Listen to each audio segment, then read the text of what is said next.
Bwana Juma Lokole ameweza kufunguka vitu vingi, akisema kwamba kiukweli nimechukizwa sana na bibie Zuchu kuweza kumwacha bwana mkubwa Diamond Platnumz, lakini leo hii nina mambo mengi ya kuweza kuzungumza, na kwa hili ambalo linaloendelea kwa kipindi hiki limeniumiza sana, na leo hii nataka kutoa ya moyoni mwangu yote ili muweze kuelewa namna ambavyo ninavyojisikia. Kiukweli kwa taarifa ambazo nilizoweza kuzipata juu ya maisha ya bibie Zuchu na kwenye familia ya bwana mkubwa Diamond Platnumz yamenihuzunisha sana, na leo hii ninakiri na kusema kwamba nimejifunza kutokana na makosa, kutokana na yale ambayo yaliyoweza kutokea kipindi cha nyuma. Ni kweli kabisa dada ya watu alikuwa anazalilika na kufezeeshwa, na wengi wao walifunguka vingi na akasema kwamba kwa hiki ambacho kinachoendelea sasa, mimi sina budi kuweza kuachia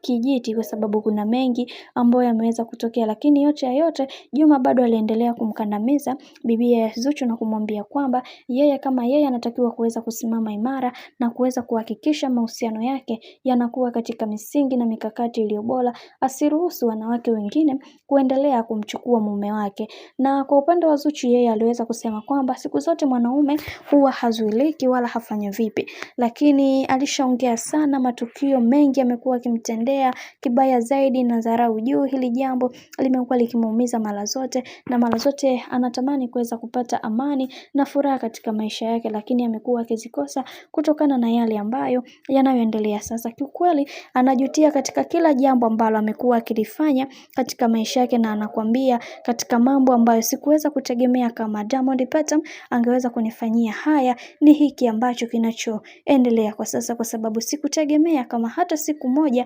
angeweza kufanya huu ujinga ambao ameweza kufanya. Kiukweli nimeumia sana na sikutegemea kwenye hili, yani nimetamani hata kulia, lakini ndo kama hivyo mambo siku zote huwa yanabadilika, na naamini katika hili Mungu atanipitisha salama, na naamini katika kila hatua ya maisha ambayo ninayopiga, Mungu mwenyewe ndiye ambaye atakayeweza kunisimamia. Juma Lokole ameweza kuongea kwa uchungu wa hali ya juu ya hiki ambacho kinachoendelea kwa kipindi hiki.